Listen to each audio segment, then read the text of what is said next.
OBR Straight Talk, Episode 4. So you had a bad day.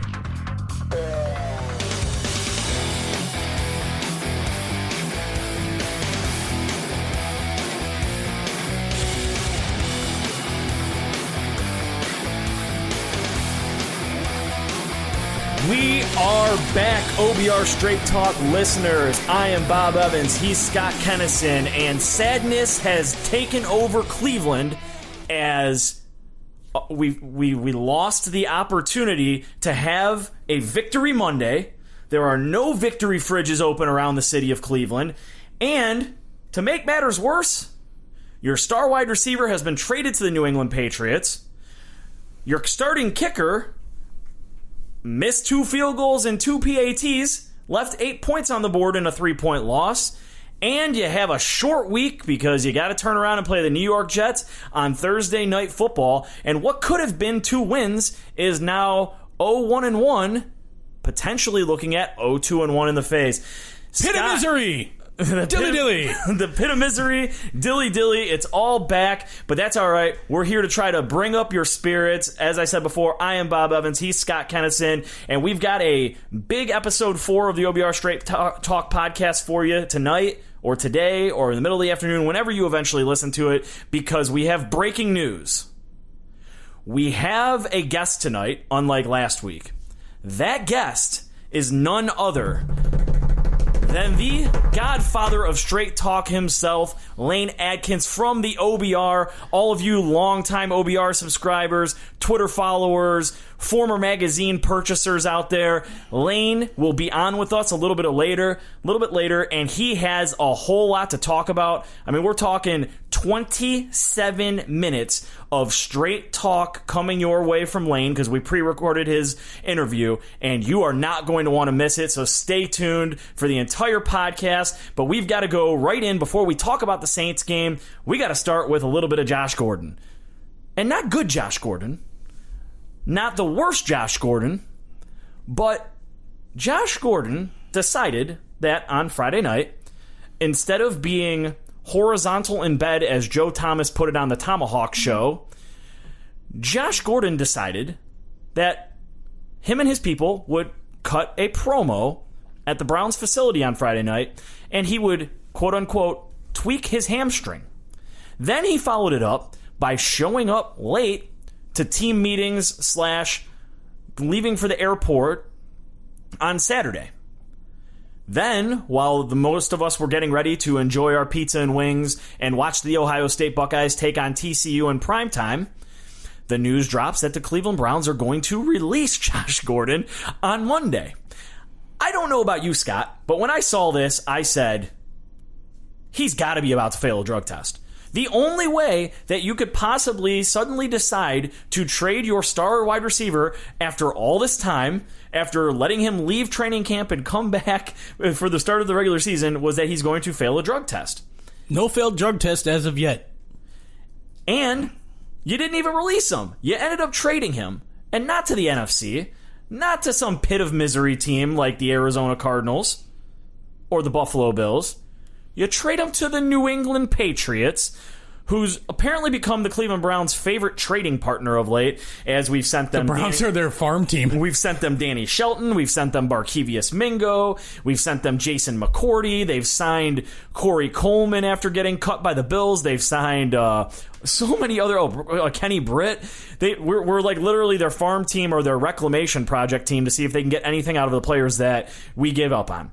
So, what are your thoughts on the Josh Gordon saga? Obviously, I'm at the point of he was given every opportunity and he failed them yet again.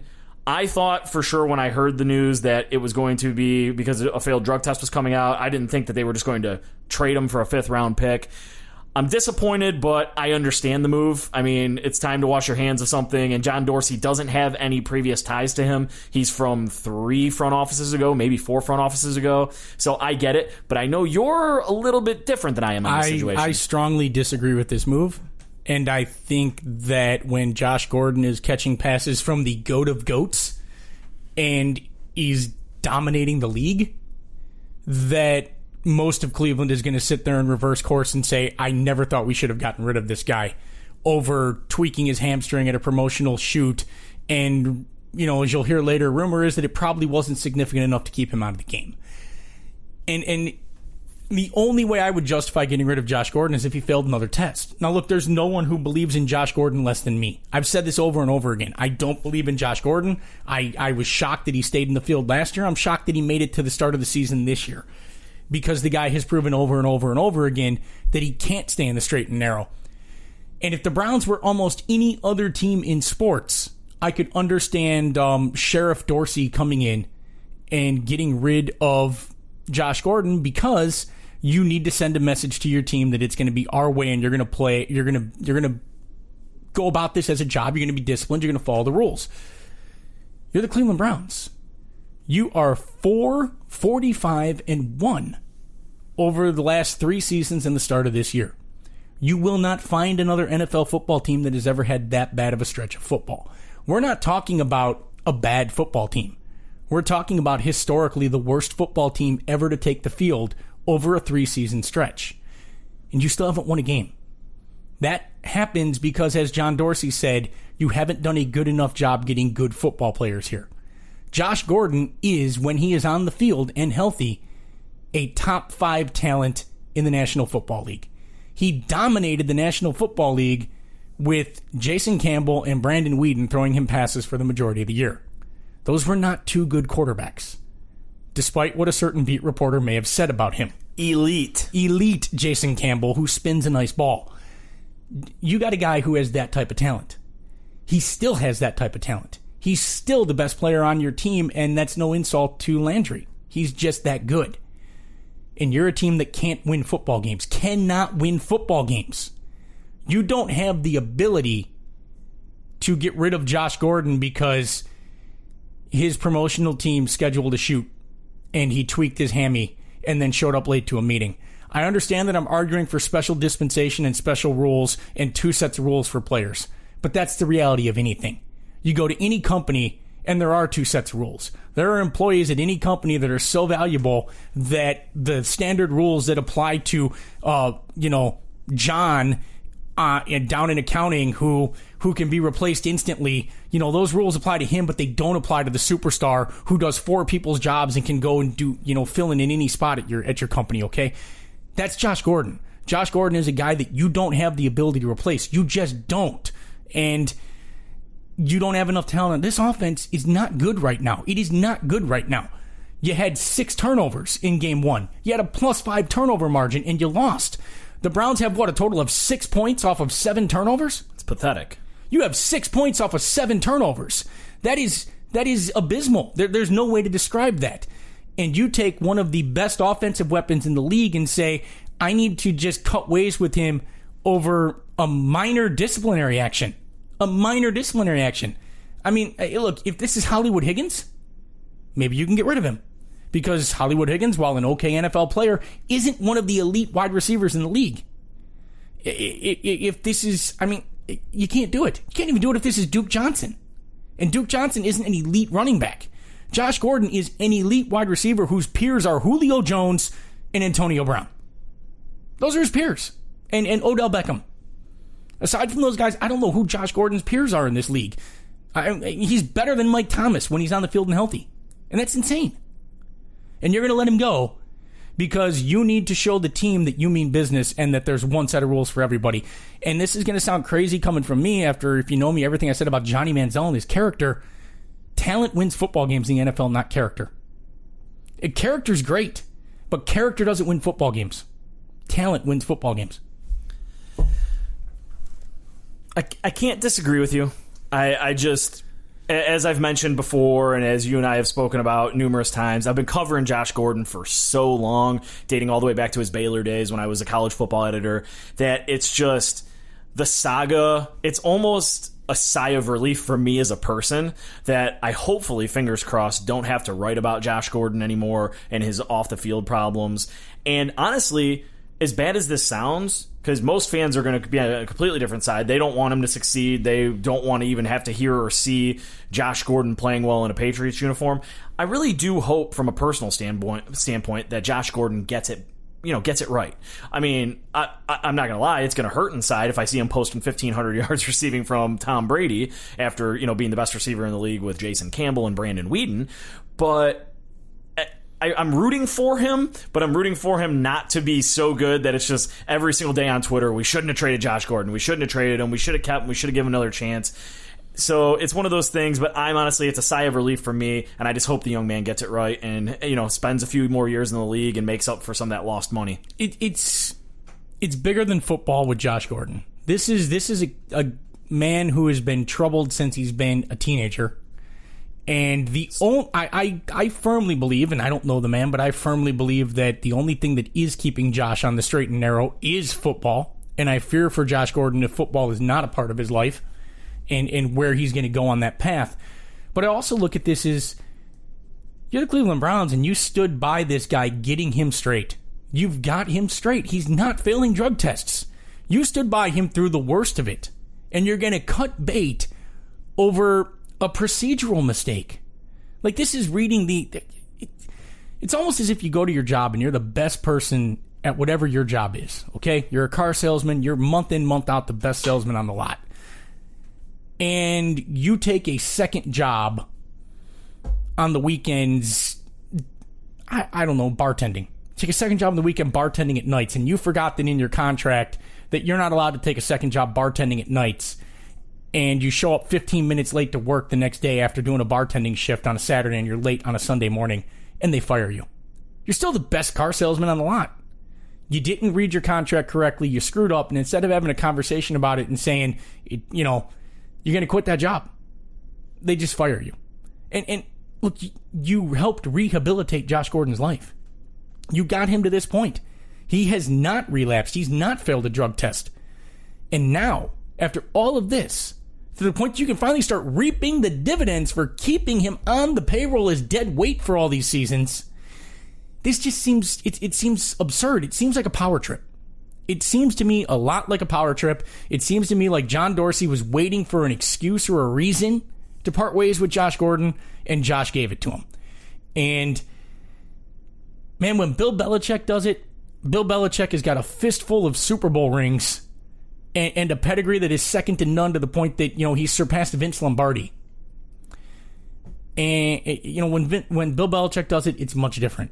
And you're the Cleveland Browns. You can't do that. Well, let's switch gears. I know it's tough to move on from Josh Gordon, but we have to. The Browns have. The organization has decided, Corey Coleman, Michael Kendricks, now Josh Gordon, all gone for violating whatever the trust or the agreements that they had with John Dorsey was. They're gone. Let's go to the actual team that played on the field on Sunday, and let's talk a little bit about this Browns-Saints matchup, a game that the Cleveland Browns should have won. They were up 12-3. They were kicking a field goal to extend that lead to 15-3, and Zane Gonzalez, because he is now gone, missed that field goal. He missed 2 field goals in the game, 2 PATs, left eight freaking points on the field, and the Browns lost 21-18. So let's start with Gonzalez, and then we'll work our way back to the actual game, the rest of the game itself, because I know a lot of people out there feel that special teams cost us the game here, and while I do not disagree, your kicker needs to make kicks, your kicker needs to make extra points, I gotta talk about the play calling, because we went from week 1, where on the last podcast I talked about, I was watching an offense that was calling plays for the backup quarterback, or for the quarterback on the other side of the field, with Todd Haley calling the plays more for Baker Mayfield or Ben Roethlisberger than he would for Tyrod Taylor. Then this week, completely flipped the script, and they went run-heavy early, ball control type of offense, and couldn't do a damn thing. Don't go to the stat sheet and tell me Tyrod Taylor was 10 of 11 or what it was in his first 11 passes. As you mentioned before we started the podcast, it was the ugliest 10 of 11 that I've probably ever seen in my life. At one point, I think it was 5 for 5 or 6 for 6 or something. I don't get what Todd Haley, Tyrod Taylor, Hugh Jackson, whoever all you want to lump into it, I don't understand what the Cleveland Browns are trying to do as an offense right now. You're taking a guy in Carlos Hyde, who is a zone running back, and you're lining up power run sets, throwing two tight ends out there, completely signaling off what the play call is going to be, and then getting him pounded in the backfield. And that sounds really bad, and I'm sorry for all of you out there with a sensitive sense of humor.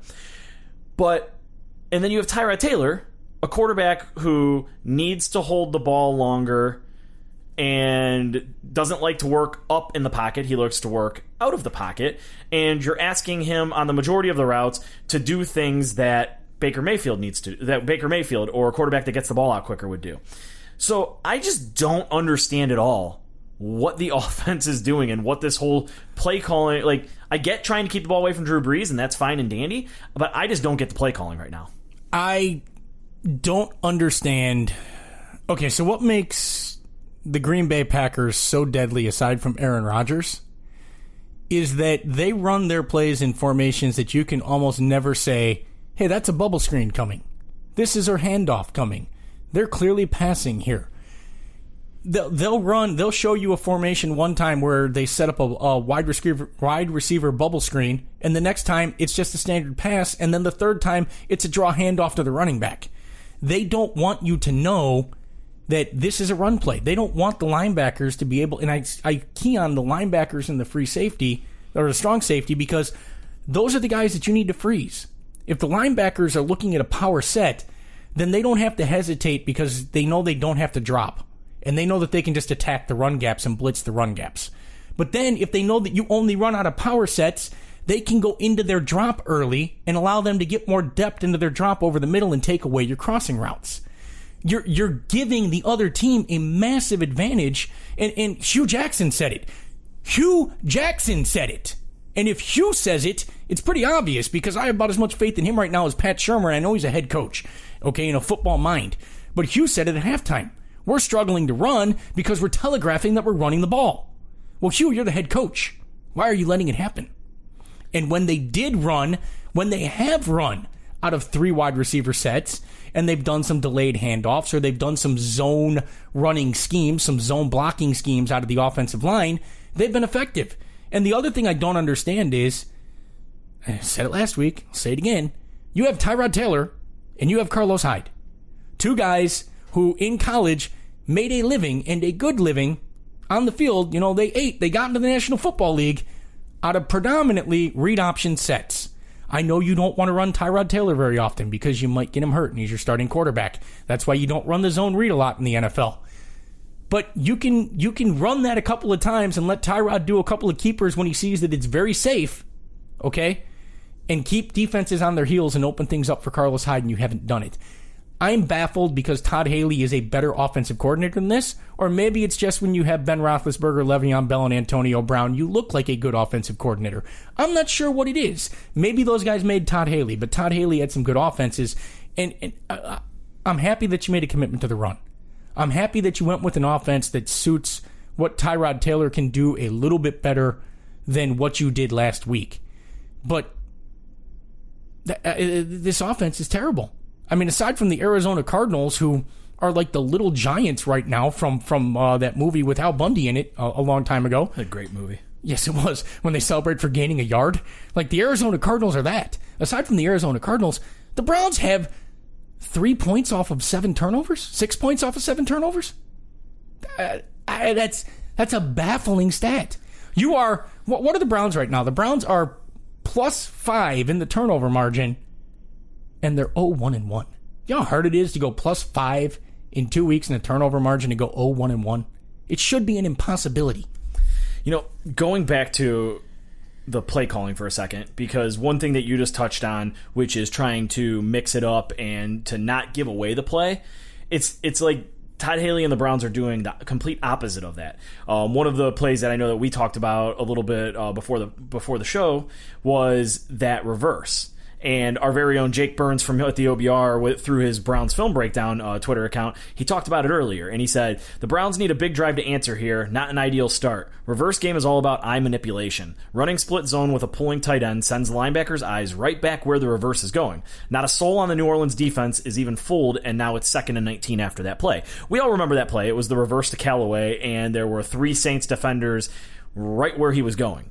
Like that's the epitome of what you were just talking about here, where you're trying to deceive the defense, and instead you're putting all of the guys in the direction where you don't want them to go, instead of sending them in the opposite direction where you do want them to go. And beyond being a terribly designed reverse, it's terrible for a down and distance and situation.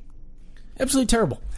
I also, the thing that I kept screaming about during the game on Twitter, I mean, the Browns need to practice screens all week. Oh my gosh. If you're grading the Browns, the best screen the Browns ran was like a 4-yard gain by Callaway. I mean, that was the best screen. There were times where, I don't know where the screen of blockers were. They were behind the play. I mean, it's, the Browns have been pretty inept over the years at running a screen. That was some of the worst effort I've seen to run screen plays since the Browns came back. There was one screen, and I have to bring this up because this again goes back to the play calling here, where it was a quick screen to the top receiver. If you're watching in game view, it would have been at the top left. The primary blocker is David Njoku, and he's expected to get out from the slot, and he actually might have been even a little closer to the left tackle, and he's expected to get all the way out there and block the corner that's lined up across from the receiver getting the screen. As you can imagine, David Njoku did not get out there quick enough because that's not his game, and also he's not a really good blocker, and the play got blown up right at the point of attack. So these are just things, and the Duke Johnson running the ball on 4th and 1 in a must convert, like what is with your personnel there? I know Tyrod checked out of the whatever the original play call was and went to that play. I don't know if the original play call was a run and he just changed the direction of it or changed the protections. I don't know because I don't have the play sheet in front of me. But that, and then I got to go to this because this is the epitome of everything that is Tyrod Taylor to me as a quarterback. And I'm not going to rant, but I'm going to be very, very firm on what I say here. After scrambling for 6 yards with a chance to close out the game with under 6 minutes left, he scrambles for 6 yards. It's 2nd and 4. 5:30 on the clock roughly when they line up. On 2nd and 4, fourth quarter, with the lead and a chance to ice the game, after an entire game of conservative play calling and not taking shots down the field and trying to keep the ball out of Drew Brees' hands, we go play action. Tyrod Taylor immediately comes out of the play action, locks his eyes on David Njoku for 3 to 4 seconds, and misses late over the middle and throws an interception. This, to me, was of all of the stupidity of the entire day, and I'm not calling Tyrod stupid, I'm saying the play calling, of everything that happened this entire day, of the entire way you changed the game plan from the Steelers game to the New Orleans game, why in that situation, after you just gained 6 on first down, are you throwing the football down the field when all you need to do is run forward 2 consecutive plays, gain 4 yards, get a first down, chew clock, and continue to try to grind out the rest of this game? Your game plan the entire game has been built around ball control, keeping the ball out of Brees' hands. You had the lead and the opportunity to do that. And on 2nd and 4, you suddenly decide, hey, I haven't trusted Tyrod to throw the ball down the field the entire football game. But now I'm going to put the ball in his hands with the lead and the opportunity for him to screw up. See, I'm going to disagree with you. I love the play call. But that's because I think 2nd and short is a play action passing down, especially in that situation. And I'm all about calling the play that the defense isn't expecting you to call. And they're not supposed to be expecting you to run play action in that situation and let Tyrod Taylor throw down the field.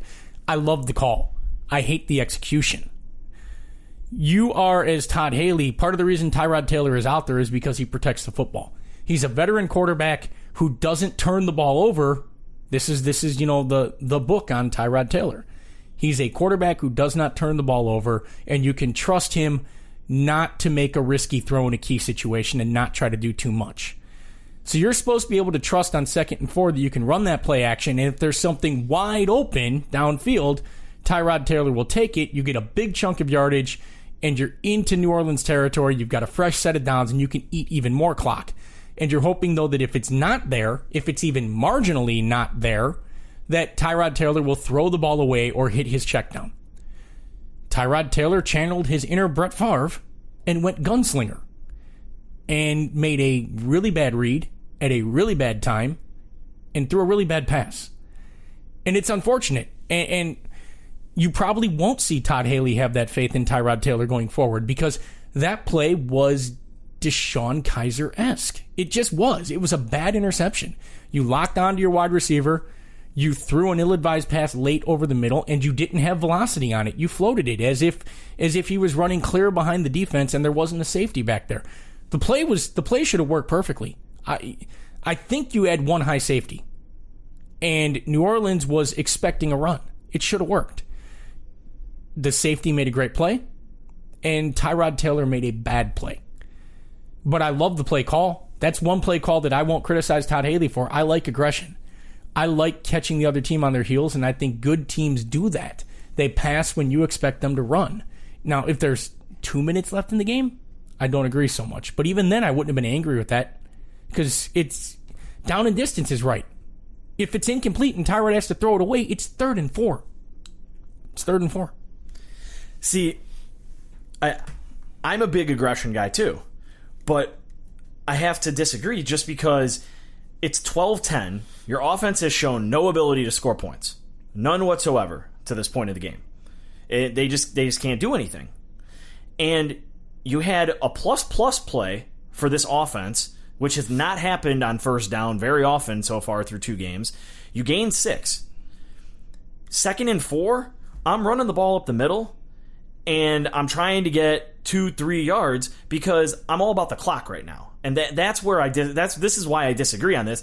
I understand the aggression. I might have been more aggressive on the other side of the field, but when you're on your 30 and you gain 6 yards on first down, so now you're 2nd and 4 from your own 36. Like, to me, I'm trying to get that ball over the 50. I'm trying to grind another 2:10 off the clock, get it over 3, and then if you're in the same situation and it's 2nd 4 and say you're on the New Orleans 40, right? It's 2nd and 4, then you can go ahead and open that up and take your shot, because at least you're on the plus side of the field. And if at worst case scenario, well, fingers crossed, worst case scenario isn't an interception, but if you don't complete it or you check down, you don't get the first down, at least you're pinning them and forcing them to go 80 yards. For me, I got a team that hasn't proven the ability to make that play and to be aggressive yet. So I need baby steps. I need to get the damn first down and try to ice this thing. I guess I'm going to try to go inside the head of Todd Haley here, and I don't want to speak for Todd Haley, but I'm kind of going to. You, at this point, feel, if you're Hugh Jackson and Todd Haley, that you need more points to win this game. You don't feel comfortable that Drew Brees getting the ball back isn't going to go down and put 3 points on the board. You want to believe that you do, but you got to know that you got to get something on the board there. You got to feel the pressure to do that. Your running game is averaging 2.7 yards a carry. You can't run the football. You just can't. Your designed runs have not really worked. So I think they were trying to get the ball across the 50, and I think they were trying to chew another 2 or 3 minutes off the clock. I think Todd Haley thought the best way to do that was run play action on a down that the whole world is expecting you to run, draw the linebackers and the strong safety up, or at least hesitate them on their drop, get an athletic, fast tight end like Njoku behind the linebackers, and hopefully the free safety is frozen long enough, or the strong safety is frozen long enough that play works. The safety just wasn't biting on the play action, and that's why you have an interception. Everything else worked. It was just a great play by the safety and a really bad read by Tyrod Taylor. But I'm being redundant now and repeating myself, but I think Todd Haley felt that the best chance to move there to get those 4 yards insanely was not his running game. It was to give Tyrod Taylor a chance to fool them and get them to overcommit and trust that Tyrod Taylor wouldn't throw the pass unless it was sure in that situation, which he usually does. And it's just at that moment he just decided he was Brett Favre and tried to fit a pass into a window that wasn't there. So that takes me, the whole Tyrod conversation takes me to my next point. Because, and not to go off too much on a tangent here while we, wrap up talking about the loss to the Saints. I feel like Cleveland Browns fans have watched such bad quarterback play for so long that the scent or the look of an average quarterback is blinding them to a bigger issue here. And it's something that I've touched on, and it's not that I dislike Tyrod Taylor. It's just you know the Herm Edwards saying where you're like, you play to win the game. Well, I feel like every time we trot Tyrod Taylor out there, we're playing to not lose the game. I feel like there's so many deficiencies, and I'm going to be honest, before he got here, I saw a game or two, maybe 3. I watched him play a little bit. I went back and watched a little bit. But I had friends in the Bills media who told me, Bob, just wait. Just watch for this, watch for that. And I was like, what do you mean? And he's like, just wait. I'm like, I thought this was a good trade. You know, you get your vet bridge guy, you let Mayfield or whoever the quarterback was going to be at that point in time. We know it's Mayfield now. You know, you let him sit, you let a vet come in and try to build up a winning culture around. But the more and more I watch Tyrod Taylor, I'm getting to the point, and this isn't because I want to rush Baker Mayfield out there, that I have a shiny new toy sitting behind him. I'm getting to the point where everything with Tyrod Taylor that everybody says, oh, this is why you have Tyrod Taylor. He's a veteran. He doesn't turn the ball over. He doesn't make mistakes. He's made 2 massive interception mistakes. He fumbled the ball twice in that game when he left the pocket and scrambled around, and luckily they fell back on it on that one when he got out in the open field and he just dropped the ball in the middle of his scramble. All of these things that people were telling me is my my safety blanket, my comfort zone here. I don't see it so far with him. I'm not trying to put all of everything that's gone wrong here with this offense on Tyrod Taylor. We're not ignoring the fact that they made major offensive line moves, 3 days before the first game. We're not ignoring the fact that they just shipped off Josh Gordon to New England, and now you have Jarvis Landry, Hollywood Higgins, and Antonio Callaway, and 2 rookies as your next 2, although they did just sign Rod Streeter today. Yay. But when I watch Tyrod Taylor play the quarterback position, I see a guy who's never going to throw somebody open, who needs to see it.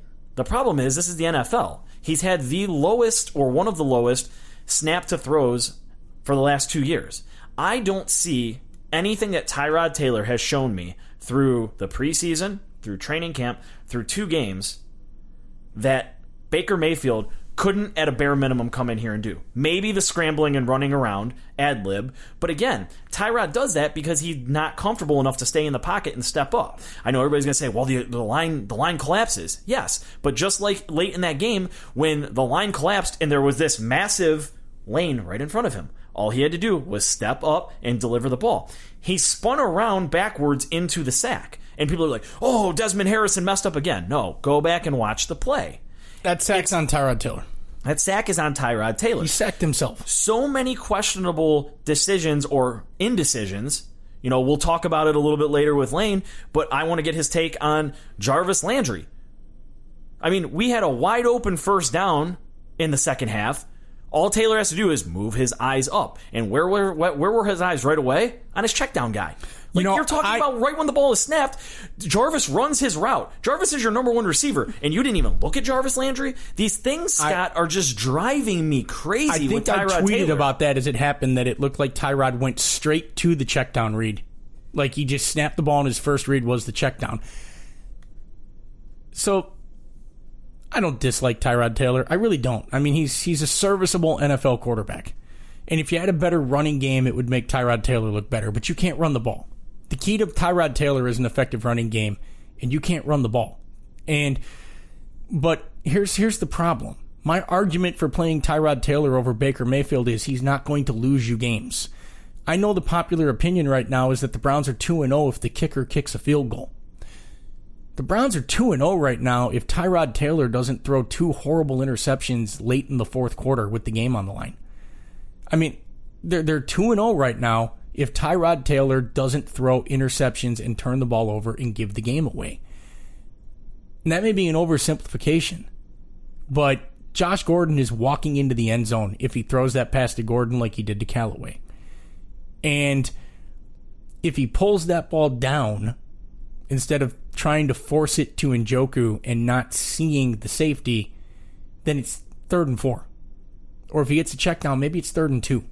And maybe the Browns get a first down, and at minimum, you're punting the ball away, and Drew Brees and the Saints have to go from their own 20 or 25 into field goal range to kick that field goal or score a touchdown to put you up. And maybe they don't score that touchdown. And then maybe the Browns don't need a touchdown to tie the game an extra point to go ahead. The bottom line here is Tyrod Taylor did something that he's not supposed to do. And if Tyrod Taylor is going to turn the ball over in the fourth quarter in big moments and cost you games, then I don't have an argument for keeping him in, because Baker Mayfield is not Deshaun Kaiser. Baker Mayfield is not Colt McCoy. Baker Mayfield is not Johnny Manziel. Baker Mayfield is ready to play football on an NFL level. He sees it before it's open. He's fearless. The game is not too fast for him. The moment is not too big for him. Is he going to come out and light the league on fire? Probably not. He's going to have some learning to do. He's going to make some mistakes. He's going to throw some bad picks. But he's ready to go play. I think that I've seen enough Baker Mayfield to say Baker Mayfield is not going to be broken by playing too early. And Baker Mayfield can step out there, make some plays, and maybe win you a couple of games too. And right now, Tyrod Taylor's not holding up his end of the bargain. This is a big game against the Jets on Thursday for Tyrod Taylor.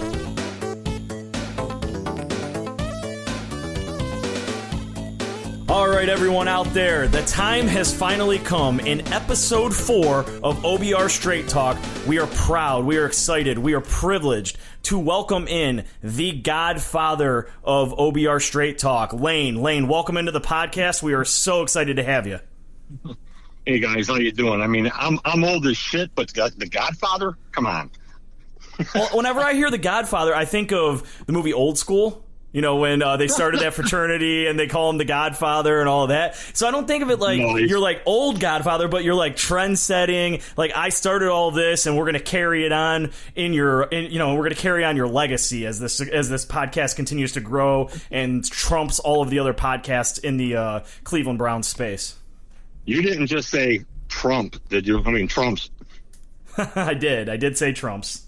That's a dangerous name to bring up in this podcast with Bob and I's politics, but this is not a politics podcast. All right. Well, hey, Lane, again, thank you so much for finally coming on. Let's dive right in, because obviously we have tons of news. The Browns, as usual, drama-filled, are never a dull moment, even after a nail-biting loss yesterday to the Saints. But let's just start, because we have to start here. Josh Gordon, hamstring injury, mysteriously, after being a full participant in practice all week long. Hamstring injury, ends up not playing on Sunday, and then all of a sudden, now he's traded to the New England Patriots. Give us your thoughts on that, any inside information that you may have from your sources. Well, let's put it this way. As far as Josh Gordon is concerned, we'll tread slightly lightly with that because we have happened in the past to report a bunch of facts and gotten a little trouble. So let's put it this way. Josh Gordon and his team scheduling a promotional segment with him 48 hours or so out from New Orleans, in which he is going to do physical activities with the opportunity, the chance to hurt himself, was about as asinine of a thing that anybody could do. The player, his group, it's an unfortunate thing. I mean, what came down to is the Browns, they welcomed him back with this training camp episode. That was fine. There was some understanding that was it. Things were going to be straight. Things are going to be straight and narrow, and they're going to do what they have to do, be professional, and get him to going where he had to go. Well, obviously, 48 hours or so before New Orleans, Gordon's people have him scheduled for something. He partakes, hurts himself, isn't on time for the flight. The flight was a little late anyway, so you can't really say, they waited on Josh. But the issue is that he hurt a hamstring, had a problem. Everything wasn't on the up and up. There wasn't transparency involved in exactly what happened getting to that point. And the general manager of the Cleveland Browns, John Dorsey, had enough. That was it. Yeah, no, that's basically, there's a lot of stuff floating around out there on the Twitter rumorverse about what really transpired there. There's some people out there saying that they heard that he showed up and he wasn't himself, quote unquote. Some people went as far to speculate that he could have been on something, but basically what it seems like, and as you reported, on the OBR in Rumor Central, that it pretty much. It was the final straw. Dorsey was done. He had given him a guy that wasn't part of his draft classes, just somebody he inherited with a lot of talent. He had given him enough chances, and as we saw with Michael Kendricks, if you try to play John Dorsey the fool, he's gonna ship you out of town. I mean, that's basically what it comes down to. I mean, Josh Gordon was given every opportunity to succeed here. The Cleveland Browns as an organization have done some strange things over the past decade or the last few years or so. But when it came to handling Josh Gordon, the guy had the opportunity.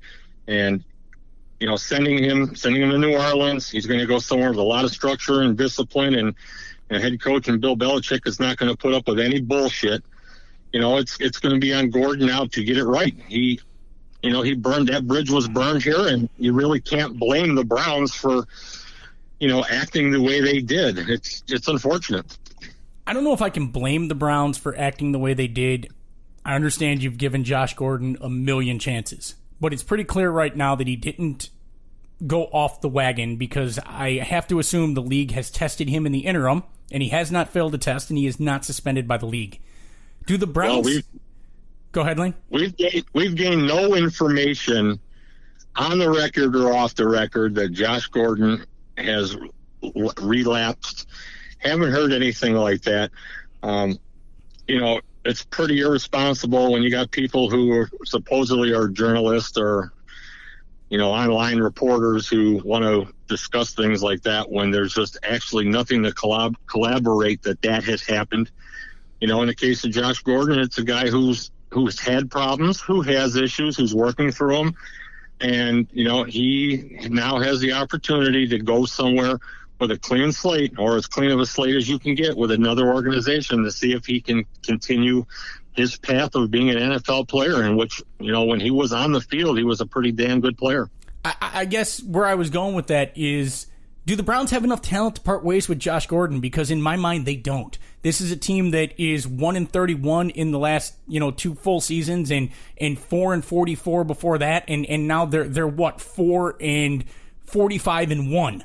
Do you have enough talent to take a guy who is a top 5 wide receiver in the league when he's on the field, or potentially a top 5 wide receiver in the league when he's on the field, and say, we're going to get rid of you as a disciplinary statement because you went and did your own promotional thing? I know you're not supposed to do it, but you're the Cleveland Browns. You've won 1 game in 2 years, and you didn't win a game last year. You're in the middle of the worst stretch of football any professional football team has played over 3 years, and you don't have many elite players. And you took, arguably, and I'm saying it's not even arguably, you just shipped your best player off to show the team that you're the sheriff. This doesn't seem like a move the Cleveland Browns can make.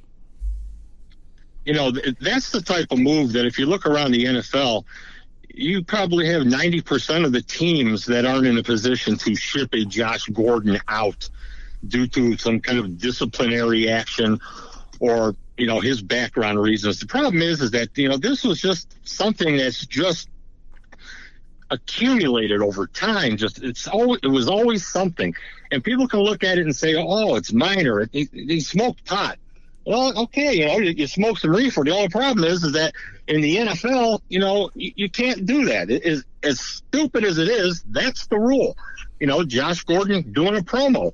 You would think, hey, the guy's getting out there. He's being a face, not for himself only, but for the Cleveland Browns.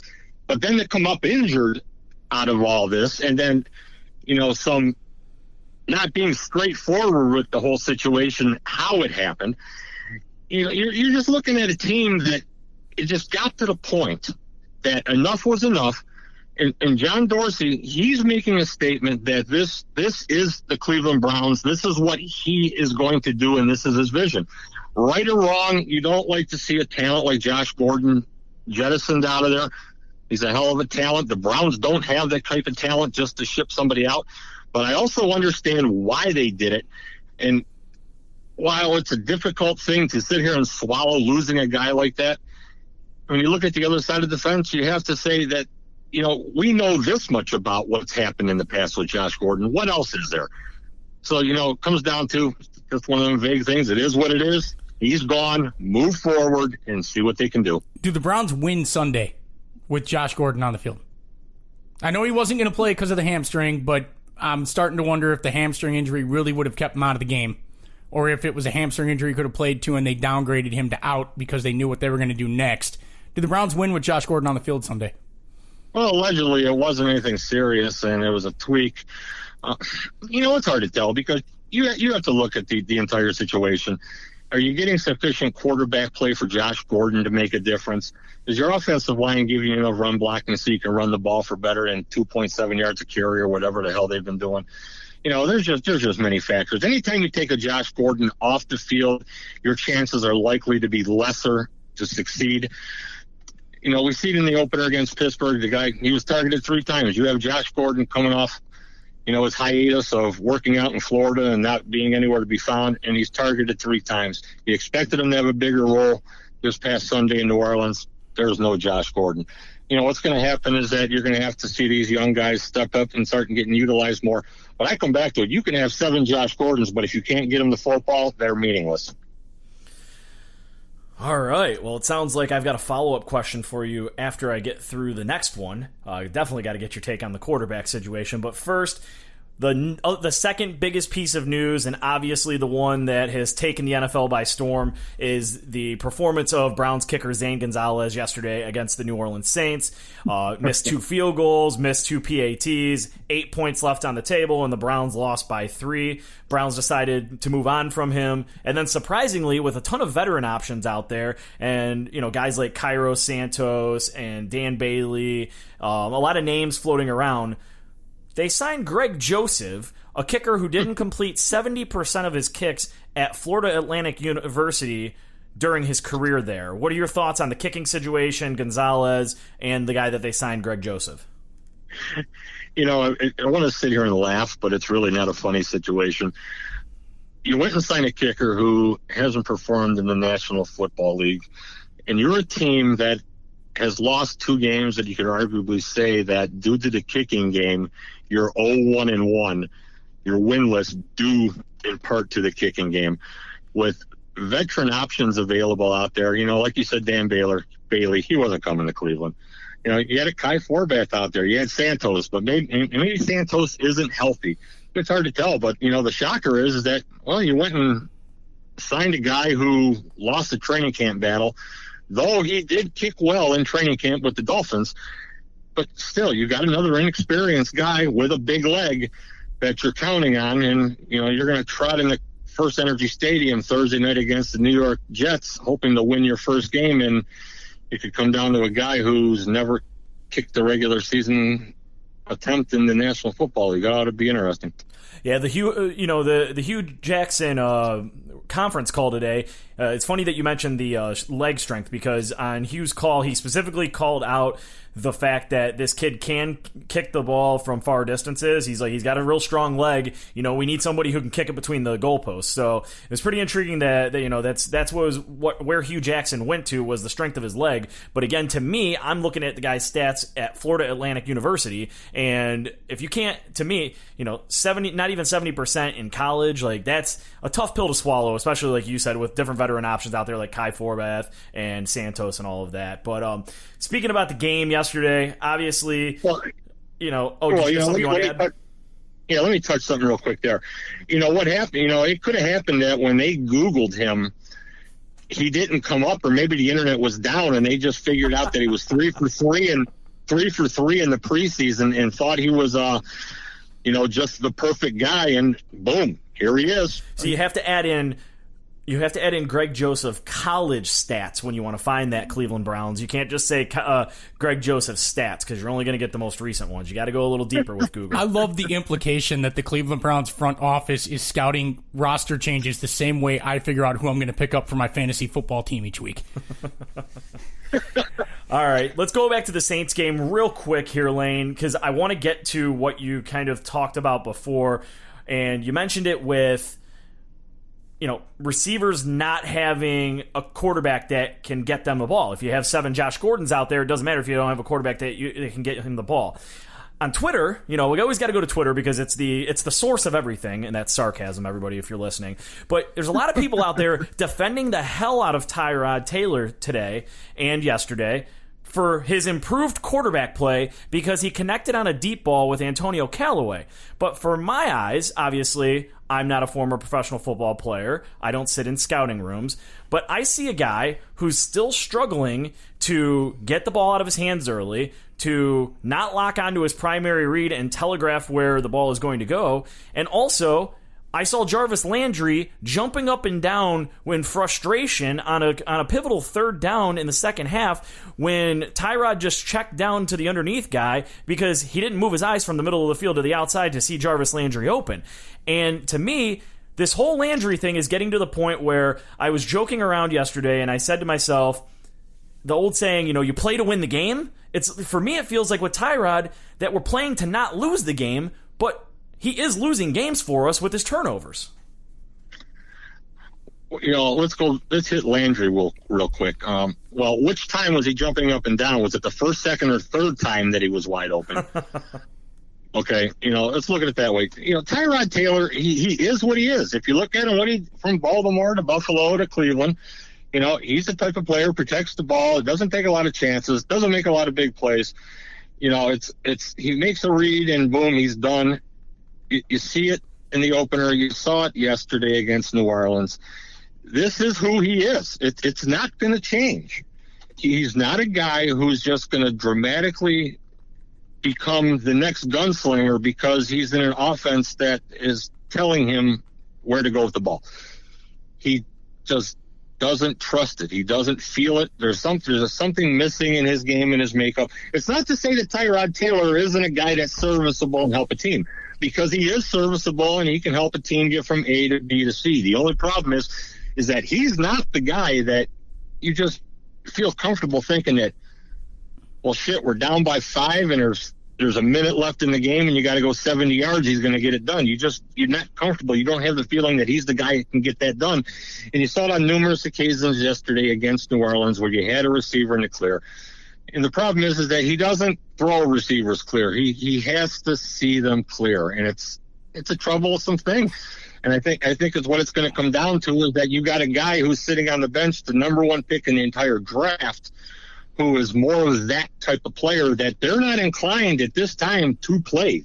It's not even considered. This is Tyrod's thing, and whatever he goes, the Browns are going to go with him. The scary thing is, Lane, I think aside from one pass with about 5 minutes left in the fourth quarter, that was the good Tyrod Taylor yesterday, and that was the roadmap to winning games with Tyrod Taylor. Don't turn the ball over. Find a way to score 12 to 19 points and hope that the defense can get off the field and cause a turnover or two and minimize the possessions of the other team. I think that was absolutely the roadmap to win. He was 10 of 11 in the first half, even if it was one of the most lackluster 10 of 11s you'll ever see.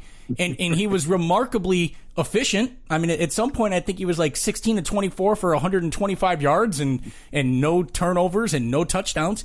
You were winning. It was the Tyrod Taylor playbook. It was, and I think that was the good Tyrod Taylor yesterday. Yeah, I mean, I'm not gonna sit here and make it a Tyrod Taylor slamathon because it's really not. Tyrod Taylor did what he does, and they were in the game. Everything was competitive. They had an opportunity to win. It just goes back to the track record of Tyrod Taylor, is that he isn't the guy that wins the game for you. And, maybe there's too much being put on Tyrod Taylor to be the guy to win the game for them because they can't run the football. Or I should say they don't utilize other running backs, Duke Johnson, some more Chubb, to see if they can balance that out, to see if they can get their yards per carry and move the chains a little bit better, to maybe soften the defense a little bit, to give him maybe more of an opportunity. But if it's going to sit here and come down to, you want Tyrod Taylor to win this game for you, the chances are less than 50-50. It's going to happen. And this is a football team that could be 2-0. It could be 0-2. Crazy thing is he almost did it. He almost did it. He hit Callaway. But you brought up the running game. And I wanted to ask a question about the running game. The fan question here, asking it as a fan sitting and watching. Carlos Hyde is a great zone running back. Zone read plays for him. He is very efficient at. And when you line him up in a 3 wide receiver set and you don't advertise that you're running with double tight ends and an extra lineman and only 1 wide receiver, he's been much more effective. why is Todd Haley almost refusing to run a scheme that is effective for Carlos Hyde? Why are we not seeing even a little bit of zone read action? When they did the zone read action with Tyrod, it was effective. Is it that this offensive line isn't geared and set up, made to do zone read blocking, zone assignment blocking? Or is it that Todd Haley's just a power run guy? Because it just doesn't seem like you're using Carlos Hyde and Tyrod Taylor to their most efficient means running the football. I would agree with you. You see things and you make wonder. What you see though is that when you sit down and you look at every play, every time that the Browns run the football, you really have to look hard to find that all the assignments are being carried out. There's usually something at kickoff. There's usually something missing. There's usually somebody getting blown up. And that's worrisome. That's troublesome because, you went through training camp. You're 2 games into the season, and you're seeing a lot of the same issue. Could they make it easier for them? Sure, you run a little bit more zone. I mean, Duke Johnson is a weapon. Duke Johnson has been non-existent. Nick Chubb has shown that, he just needs a small hole, and he is going to blast it into the hole. You don't see Chubb. It's a head scratcher, and we don't have an answer for it yet. And we're digging, trying to find out, what the philosophy is and what's the thought process behind the play calling and what's going on through the first 2 games of the season. And there's a lot of puzzling questions. It's going to be interesting to see what happens Thursday night against the Jets, who, they play pretty good defense, and they're going to play a lot of men in the box, and they're going to force the Browns to throw the football. It's going to be interesting to see if they can do anything on the ground. I don't have a lot. I'm skeptical that we can see any consistency in the running game right now, just due to issues, errors, and missed assignments and responsibility issues that they seem to have 75% of the time. With Chubb, could it be? The only thing I can think of is we have not seen much of Nick Chubb after he just completely whiffed on that blocking assignment and almost got Tyrod Taylor killed. Is it pass protection? Is that the real reason that we're not seeing more of him in the game? Because he's been effective as a runner almost in, he's had like 5 carries and he's been effective in almost all of them, but he absolutely almost got Tyrod Taylor killed.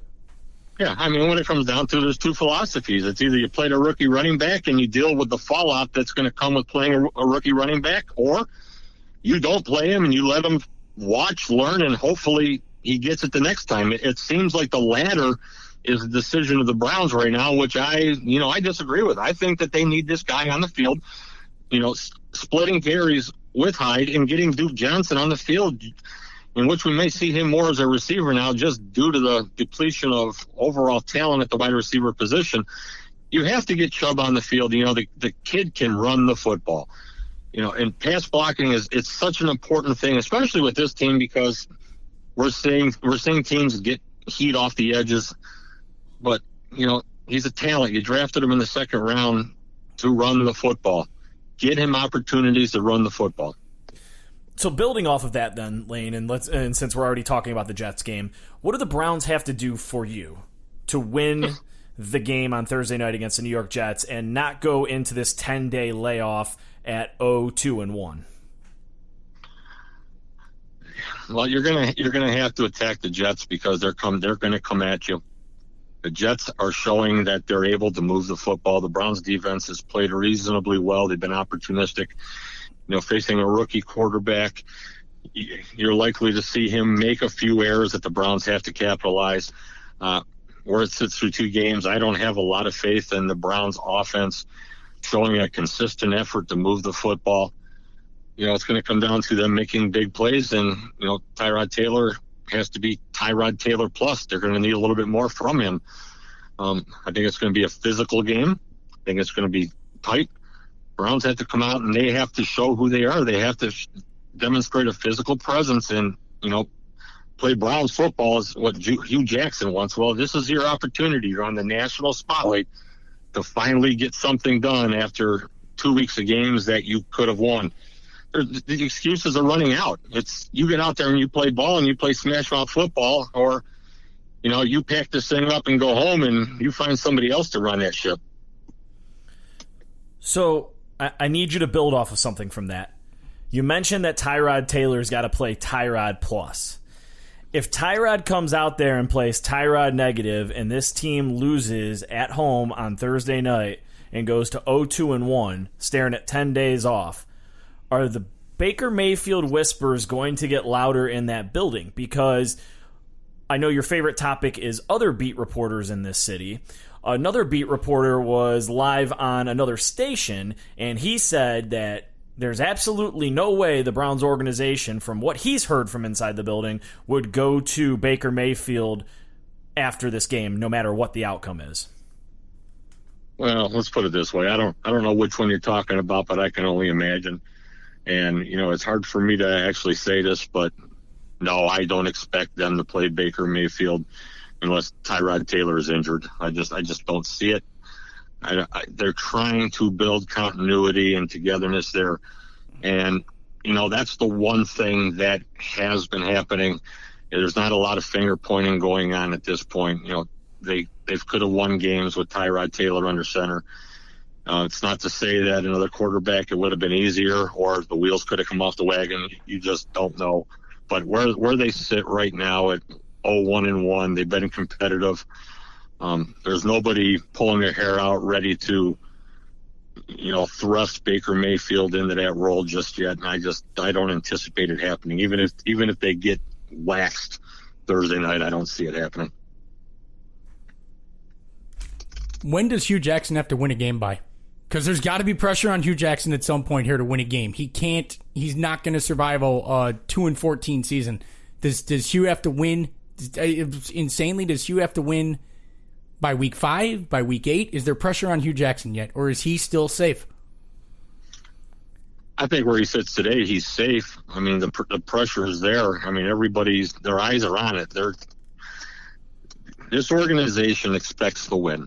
The ownership expects to win. The general manager expects to win. People got to realize is that this general manager, this isn't his head coach. He got him. He's lived with him for this year. Hope to build something with him, and it's going to come down to it. Each passing week, the pressure is just going to just be elevated on Hugh Jackson to win a football game, regardless how well this team plays. Because, as long as that 0 is in the W column, you've accomplished nothing. There's no moral victories. What it comes down to is that the NFL is not for long. And Hugh Jackson, 1 win in 2 seasons plus 2 games, it's not acceptable. And, many will argue that the guy shouldn't be here. But, the Sashi Brown experiment, where he got all the blame for everything that's happened in 2 years, is giving Hugh Jackson the escape clause to continue roaming the sideline as the guru, our CEO.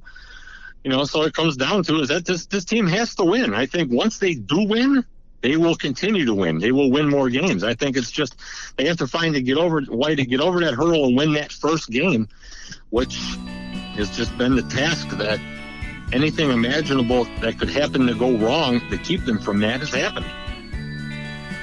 Wow. That is a whole lot of straight talk from the Godfather of Straight Talk himself, Lane. On behalf of Scott, on behalf of myself, all the OBR listeners out there, I've already got people that are pumped. They're all tweeting the OBR account right now that you're on. They're taking guesses at what your voice sounds like. So, Lane, thank you so much for coming on. We really do appreciate it. We're going to have to make this a regular basis, obviously, as often as we can, because that's all great knowledge, and we really appreciate you coming on. Anytime, guys. Hey, if you ever make it here in studio, I will have the bottle of Fireball waiting. that bottle won't last long. I'll have it here. You get here in studio 1 week. All right, man.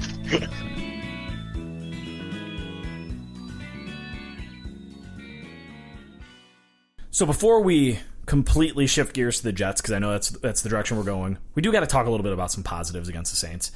Defense. I didn't think they had that in them. I thought they were about to get boat raced. I really did not think Greg Williams' crew was going to come out and make Drew Brees look bad a week after making Ben Roethlisberger look bad. And you did it with a completely neutralized Myles Garrett through double teams and great offensive line play. You didn't stop them because Myles Garrett was disrupting Drew Brees. Ogunjobi had a great day. Dude, your team just had a great day on defense. And don't forget about the fact that they were without arguably their second and third best defensive players in Emmanuel Ogbah and Christian Kirksey. So you had a neutralized Garrett, and you're without your second and third best defenders. And I got to give a shout out to the guy who's just continued to keep doing things, Terrence Mitchell. He just has a knack for stripping the football. He's timed up the punch, the rip, whatever you want to call it. He's timed it up so well that it's like he's like a bull when he sees red. He sees that football just out enough where he thinks he can punch it out of there or rip it out, and he just goes for it. I mean, yes, there were some crossers that he got. We talked about that before. That's a weakness. Every player has a weakness. He's a slower corner, and that's not his thing to cover. That's on Greg Williams to help him. Yes. It's on Greg Williams to help him, but that's the problem with Greg Williams' defense is the middle is vacated. But it's working every other way, so, hey.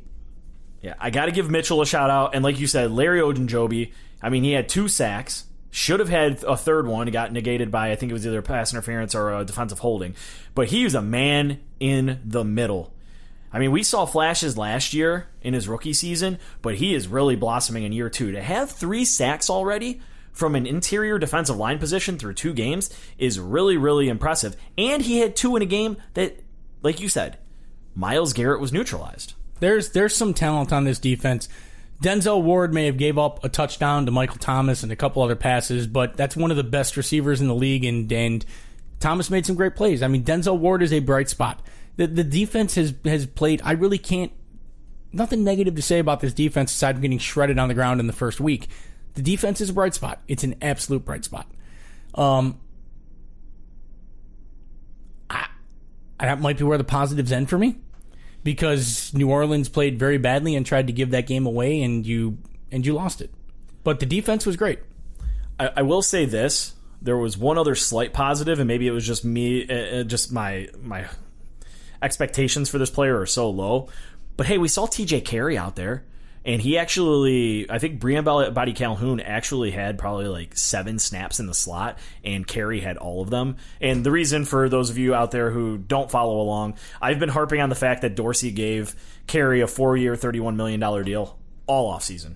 And then to have him be the 4th string or 5th string corner. Now, only $8 million of it is guaranteed. So if you see me tweet $8 million, congratulations, you made your money. That's awesome. But it's good to see an investment finally getting out there and playing. It sucks that it's at the expense of Calhoun getting roasted in game 1 against the Steelers and potentially being relegated now to special teams ace, which he did have a nice tackle on special teams, and the backup free safety role behind Demarius Randall. Yeah. So, positives end there. Winnable game. We lost it. Let's look forward to Thursday night. Can we talk about Zane Gonzalez for a second? I was trying to be nice, but go ahead. Let's talk about Zane. I'm going to surprise the world here. I feel bad for Zane Gonzalez. Clearly, he's not a reliable NFL kicker at this point, and the Browns do have to look forward here, and they've got to find a replacement kicker, and they did. They brought in Greg Joseph. Yeah, that guy, who's a career 70%er at Florida Atlantic. But he had a good camp, and the Browns believe that with that, a big leg, that he can help them. And right now, you've got to move on from Zane Gonzalez, because the man unraveled in that game. I mean, the kicks got worse and worse and worse as the game went on. And he pushed that 52-yarder so far wide right because he missed the other ones wide left. And you could see it when he was sitting on the bench that he was a broken man. That said, I mean, man, Browns fans, it was a little harsh. I mean, I think you can have some empathy and some sympathy for a man whose career you just watched potentially die. I mean, maybe he'll get another chance. Maybe another team will take a flyer on him. But you've all had bad days at work. You've all had days where you've screwed up. You've all had days where nothing has gone right. You don't have that happen in front of 12 million people watching on TV. You don't have that happen where a city's going to remember your name and come after you on social media and tell you to quit and you're a disgrace. I mean, I feel bad for Zane Gonzalez. I really do. I mean, it's tough to watch someone. I mean, go figure all the work that he's put in to get there. Yeah, he's a place kicker. It takes a lot of work to be a place kicker in the NFL. Still a lot of training. Still a lot of dedication to a craft. And it's gone. Could you imagine that? Could you imagine showing up to work, having that bad day, and it's gone? Everything you've worked for, everything you've done, and you got to go do something else. Now, is Zane Gonzalez going to be okay? Yeah, Zane Gonzalez is going to be fine. He's got a college degree. He made some money from the NFL. He'll probably get another chance on another team somewhere, maybe not. But you just got to feel bad in that moment. He's got to walk into the locker room and face those other 52 guys. Man, you played team sports, right? Yep. Have you ever been the guy who's let your team down? I don't know if it was the guy that let the team. I mean, like, I pitched in baseball, so if I went out there and I just threw a clunker up and got shelled in the early innings and got pulled after 2 innings and it put my team in like a 5-0, 6-0 spot, I mean, I felt like I let the team down because I went out there and I had the clunker. I've been that guy. I've been the guy who's made the error in the infield. I've been the guy, who's just got roasted in something, I've been the guy. And you got to go back and look at your teammate in amateur sports and look at your team and say, sorry, guys, I cost us the game. That feels terrible. Imagine in professional sports when it's your job and you got to go in and look at 52 other guys who are playing for higher stakes and their careers are on the line as well. And you got to look at them and say, I cost us the game. You were in a situation to win. You guys got your bodies nearly broken in half for this. And I missed some kicks. It's got to be a terrible feeling. And I just look at it and say, nothing that we will ever say as a fan can be worse than the feeling Zane Gonzalez had to have walking back into that locker room. And if you can't separate the fact of he's got to go because it's not fair to keep him on the roster to the other 52 guys from I can feel bad for this person as a human being for everything that he worked for potentially going down the drain right now, I don't understand that. I don't understand how you can look at that and just say, yeah, I don't feel bad for him at all, that his life's work and his dream is gone. To add to that, since we're going down the Zane Gonzalez route real quick, I got to say this. I'm not usually one of those people who tell people what to do in their lives, what to do on social media. Stop tweeting at athletes. Stop telling them that they're pieces of garbage, that you wish they were never alive, that they're horrible human beings. They failed at their job. They made a bad play. They did something poorly for one day. Stop being a damn keyboard warrior for 60 minutes, well, for football games, for 60 minutes of football, for 4 hours of your life. Stop tweeting athletes, telling them you wish they were dead, they've broken your heart. Like, listen, I don't know what's going on in your personal lives at home, but imagine if you were at work and you were just doing really badly at your job. And then all of a sudden, somebody was over your shoulder telling you how big of a piece of crap you were, how terrible you were at submitting that report. That presentation you just gave was awful. You just blew it. You just cost the company millions of dollars. You didn't close that sale. You didn't sell that car. You didn't put that shake in out of the machine correctly or serve it to their table right. Like, these are human beings. I get that they're paid millions of dollars that we'll never touch in our lives to play a game. But it's still their career. They're still people with with real emotions and feelings. Like, don't just sit there, they need to be stronger because they're an athlete. They're still a damn person. And if I literally almost lost it. I see people tweeting at Zane Gonzalez's sister, hate stuff at Zane Gonzalez's sister. She's just out here trying to support her brother on Twitter after he's having literally the worst day of his life. You're going to tell me that any of you guys, if Zane Gonzalez with your family, are going to go on Twitter and just say, you're right, go after my brother. He's a terrible human being. He should you should end it all. Come on. Look, I've been guilty of this in the past, and you had to look at it and go, it's easy on social media to do it. And then you got to get a hold of yourself and say, look, I don't like Johnny Manziel, but I'm not going to tweet horrific things at him. You got to stop that. And look, I've been guilty of it. It's easy to do. And that's why you try to be cognizant of it and say, he's a human being. Stop thinking that they're different from the rest of us because they're famous, because they're not. A famous person is just famous. They have all the flaws and weaknesses and they have all the imperfections of any of us. Sorry about that mini rant there. I had to get it out. We got a little preaching. I had to get it out. It's just one of those things. It just drives me crazy. And look, it's hypocritical. I'm sure I'm saying it. I've done it. So you could come back at me and say it's hypocritical, but you try to recognize it and not do it going forward and say, hey, let's not tweet at Zane Gonzalez horrific things. Let's just not do it. All right, let's jump let's jump forward. We got a football game coming up on Thursday night against the New York Jets. I heard that guy was back, by the way, after retiring. So that fireman, whatever his name is, he came back. But Browns-Jets, it's a big game. I hate to say it's a must-win this early in the season for a football team that I didn't realistically think would win more than 5 or 6 football games this year. But home game, after losing 2 winnable games, now you're facing a team that, yeah, they beat up on the Lions in week 1, but they just lost to the Dolphins. The Dolphins are not a good football team. So this is a winnable game for the Cleveland Browns. And for me, I think everything has to start with talking about the run game. And I think you touched on it a lot when we were talking about the Saints game. Carlos Hyde, Nick Chubb, Duke Johnson. We need more from somebody.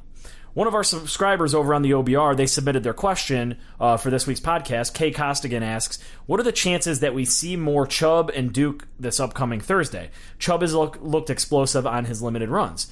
So I want to touch on the Duke aspect, and I think I'll let you take Chubb because you kind of talked about it a little bit with the Saints. I expected Duke to get more touches and more targets in this game with Josh Gordon out. That wasn't the case. I mean, you're talking about a guy who the most memorable moment of the game was when he got stuffed on 4th and 1. He had 3 carries for 3 yards, and he had 2 targets in the game, which were 2 receptions for 7 yards. So you had 5 total Duke Johnson targets in the football game that amassed 10 yards. You just paid this guy, who's one of the elite receiving running backs in the league, who had 93 targets last year, 74 targets each of the 2 years before that, and you are not targeting him in the passing game? And I'm not talking these little rinky-dink screenplays either. I'm talking about legit split Duke out wide, let him work underneath, try to get the ball in his hands in space, maybe like a slant, maybe a curl route, something. Just get the ball in his hands in space and let him make people miss. So to answer your question, Costigan, I'd hope so. I want them to. If I were Todd Haley, I would try to get the ball into Duke Johnson's hands 15 times on Thursday night against the New York Jets. But I don't know what he's going to do. Nick Chubb? Problematic. Nick Chubb is problematic because the one time he was in the game, he went to go block Lene Kakua, and Tyrod Taylor almost got murdered. Not the one time, but I mean, you haven't seen him since then. He was in there for pass protection. He went to go block nobody, and it almost resulted in Tyrod Taylor being concussed. And you haven't seen him much since then. And he was effective running the ball in that game. And I believe that had he picked up that block, you would have seen more Nick Chubb by now. So the real question is, how's he practicing this week? In a short week of practice. Do you feel in a short week of practice that Nick Chubb has improved as a pass protector enough that you're going to trust him to pick up a block and keep your starting quarterback in the game? And I don't know if they do. And they're committed to Todd Haley. They're committed to Tyrod Taylor. And they obviously don't want to be going to Baker Mayfield just yet, especially on a short week where he doesn't have time to practice and go through, much of the offense. I don't think you're going to see more Nick Chubb. I think you should. I think he's been your most effective running back, and I think you need an effective running game for an effective Tyrod Taylor. But I don't necessarily think that the Browns feel that he has advanced enough in the pass protection game that they can have him in there on passing downs. And then you may say, well, Scott, why not just have him in there when you're going to run the ball? Because again, then you're telegraphing, hey, this package has Nick Chubb in it. They're going to run the ball because they don't trust him in there on passing plays to protect Tyrod Taylor, or at best it's a screen. I just think it's problematic. You may see it because the running game has been abysmal, and it may be the only choice is to change the ball carrier. But my guess is no. You see more Duke Johnson. You see more Carlos Hyde. The other thing working against Nick Chubb is, we talked about this on the first episode, for Duke Johnson to be effective in the passing game, there has to be some belief that Duke Johnson will run the ball. Otherwise, you're saying, hey, Duke Johnson is in the game, it's pass. It's about balance. And I don't know with the pass protection problems and needing to create some belief of Duke Johnson as a runner that there's enough snaps for Nick Chubb. To add something with Chubb for a second, we're talking about a guy who's carried the ball 5 times for 35 yards so far. He's averaging 7 yards a carry. It may not be this week, but sooner or later, as long as Carlos Hyde continues to struggle, and whether that's because of Carlos Hyde or because of the play calling, we can talk about that all until the cows come home. Ooh, getting my North Ridgeville roots in there talking about cows coming home. But at some point, the offense is going to be forced to say, all right, we're going to have to just deal with whatever happens with Nick Chubb out there in pass protection, because he's slowly and steadily proving to be our most effective running back. And I'm talking about a 5-run sample size right now, yeah. But I'm saying, like, if you work him in against the Jets for, say, 5 carries, and he's suddenly, again, 26, 27 yards, right? Averaging over 5 yards a carry. So now you're looking at a 10-rush sample size where he's averaging over 6 for 10 rushes. And Carlos Hyde is still trudging away at 2.2, 2.3. And you're seeing one running back in Chubb who can run in the running sets that you're using right now, and one in Hyde who needs to be in a different running set. And if Haley wants to be stubborn, he might have to go to Chubb to keep running the ball the way he wants to. At some point, Carlos Hyde and Duke Johnson are going to take the decision out of everyone's hands, and you're exactly right. I just don't know if week 3 on a Thursday night game with 3 days to put your game plan into effect is when you see more Nick Chubb. It would be a bold move. Colin. Let's see how it works out for him. All right. So the Jets. Let's flip over to their team real quick, because you got a team that came out, shocked everybody with what they did to the Lions in week 1, just lost to the Dolphins in week 2. Pretty bad fashion. I believe Darnold, I can't remember if he had 1 or 2 interceptions, but did not look good. I mean, he threw for over 300 yards, but he struggled against the Dolphins. Isaiah Crowell, former running back of the Browns, he only ran for 35 yards on 12 rushes. He plays battering ram very well. Yes, he does. Battering ram very well. Had 2 touchdowns in the first game against the Lions, went 12 rushes for 35 yards against the Dolphins. So we've got this football team that has a pretty solid defense, but not a whole lot going on the offensive side of the ball. Receivers are Robbie Anderson, Quincy Enunwa. They're trying to find their way with their rookie, first-round pick quarterback, but it seems like they're like the Browns in a way where they haven't figured out what their offensive identity is. To me, this seems like a classic knockout defensive battle written all over it. But Thursday night, short week, anything can happen in the NFL. These games are crazy. But for me, one thing I want to talk about is the fact that Miami got after the Jets by running the football. So going back to what we were just talking about with Nick Chubb and Duke Johnson and Carlos Hyde, I think the Browns need to come out and run the football at the New York Jets early and often in this one, because the Dolphins just put up 31 for 135 and a touchdown on them. So I think that the way that the Browns can set the tone early in this one is please run the ball with Carlos Hyde in the way that, he succeeds at running the football. But setting the tone early, running it down their throats, trying to establish that run balance really early on. And then, if you want to take your shots with Tyrod, like we talked about during the Saints game, then it opens it up for that. But I think that this is the opportunity where the Jets on their side are going to want to force the Browns to throw the ball, but the Browns need to stick to trying to run the football, because we just saw that it worked again with the way the Dolphins did it versus the Jets. This is going to be, I think it's going to be an ugly game. The Thursday night games are pretty ugly. I actually think you should get rid of the Thursday night games. It's not good for the players, it's not good for the league, and it's not good for the fans. I mean, you don't even have the time to recover from the car crash that you were in on Sunday. You don't have the time to put a real game plan in. You have a 3-day turnaround. I mean, you love the 10-day turnaround after that, but it's not good for the league. That said, I think that plays to both teams' advantages, honestly. They're both not great teams. They both lack the ability to put a lot of points up on the board. But I think this is one of those games where the Tyrod Taylor playbook is in your favor. You turn this over to your defense. You hope that Myles Garrett and Ogunjobi can get after Darnold, force him to make some mistakes. You have an aggressive defense that likes to ball hawk and create turnovers. And I think this plays right up the Browns' alley here. I agree with you. I don't just want to parrot what you said, but you have to run the ball. Then once you run the ball, you take some shots with Callaway downfield. And really just let him try to get behind that secondary once you pulled them in. You have to commit to the run. I want to see more zone blocking run schemes, although if you're not a zone blocking offensive line coach and you're a power blocking offensive line coach, that's going to be hard to just put in for this game. I'd love to see some more zone read option, zone read action in this. Even some RPO, some run pass option, and let Tyrod make that decision. Simplify some of this stuff. And in that case, I think you'll be more effective because you've been more effective in those ways. And it'll also take the defense's ability to key in on what you're doing and make them be less aggressive after you. But I agree. This comes down to the run. And I think a lot of it on defense comes down to how much pressure can you get on Sam Darnold and force the rookie to make mistakes.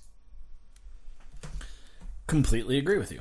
This is really weird. I'm not used to just agreeing with you like this. Usually we kind of differ. But I think it's all about the run. This is a pretty simple thing to look at here. Now, we'll probably be wrong. Tyrod Taylor's out and throws 350 yards and 5 touchdowns. Which would be, the second time in his career he's thrown for 300 yards? Something absurd will happen because it's Thursday Night Football. Or Tyrod Taylor will get injured and Baker Mayfield will come in and have a coming out party. Or they'll both get injured and Drew Stanton will have to play and it'll make no sense. But, it's never as open and shut as it seems. But I think a lot of this is run early and often, use some play action to hit Callaway over the top for something big late. Because you're going to be keying on Landry. You have to. And it's, you're going to have to see what Callaway can do and how you use him to. He's got to go into the Josh Gordon role to be the deep threat and stretch the field. I know people who know me are going to cringe here because I can't pick any game involving the Jets, Jets correctly. But I think the Browns win this one. And prediction? Score? I think the Browns win this something hideously ugly. Something like 9-3, 12-10. New kicker? Yeah, I mean that's the crazy part of it. Maybe it's 12-3 with 2 missed extra points. But I think this is going to be a hideously ugly game. But I think this is one where that Tyrod Taylor playbook works, and you have the insanely weird record of 1-1-1, and then everyone in the town is like Super Bowl because 1-1-1 isn't so bad. Quick question: has the defense scored yet off of any of their turnovers? No, I don't think the defense has housed it. Have they? They haven't. Nope. So that's where I'm going in this one. I think that we're going to flip to the other side of the ball, and I think that the defense is going to continue what they've been doing in the first 2 games. They've been applying a ton of pressure. They've been forcing quarterbacks into mistakes, or forcing the other team into mistakes. Breeze, it was Michael Thomas getting ripped, and then was it Teddy Ginn that got ripped on the other one, I think. So forcing mistakes, causing turnovers. I think this is the week that the Browns actually get home with one of those turnovers on defense and they put up some points because Lord knows the offense can't convert their turnovers into points.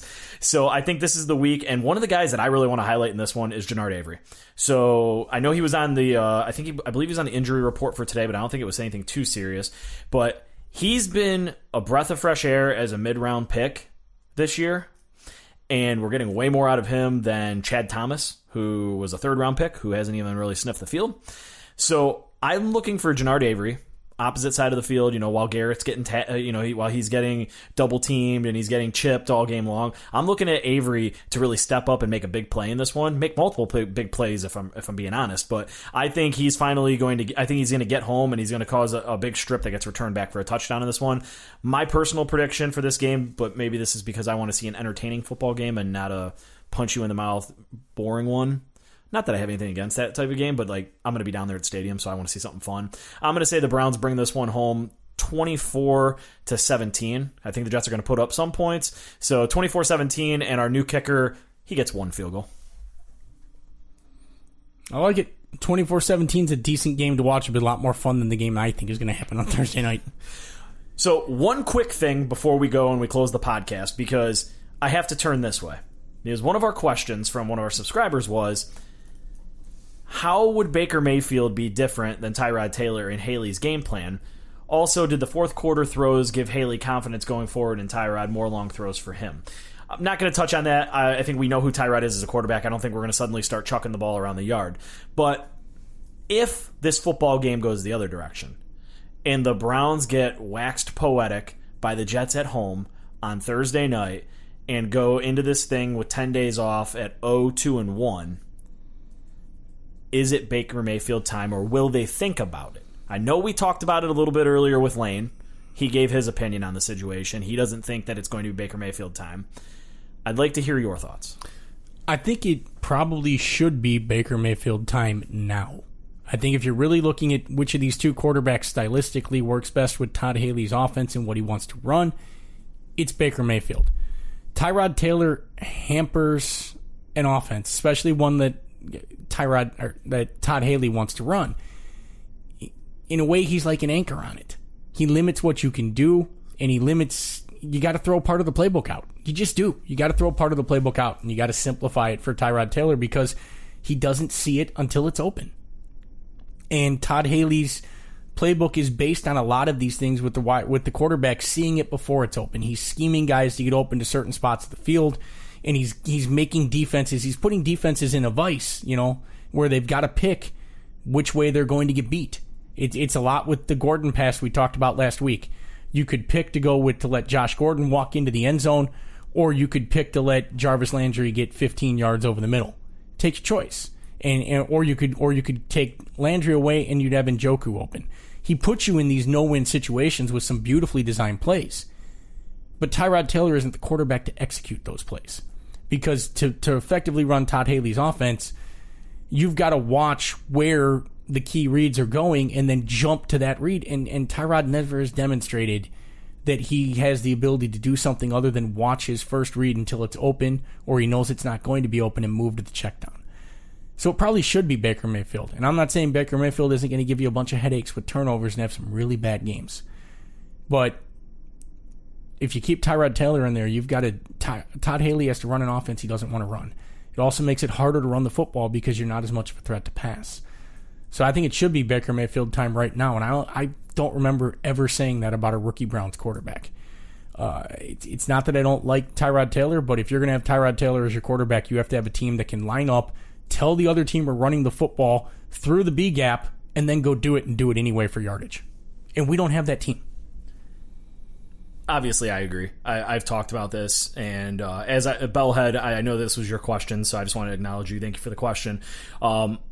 It goes back to what Scott said. I think that the way that the offense would be different is that Mayfield's getting the ball out of his hands quicker. He's processing information quicker. He's throwing receivers open. I don't necessarily think the play calls need to change because, with the exception of against the Saints where it was more run heavy, I think that the play calls in themselves are going to be what Baker excels at. Maybe you're running a little bit more quick routes and things where where guys are running to spots instead of running a specific design play because they know Baker can get it to that spot.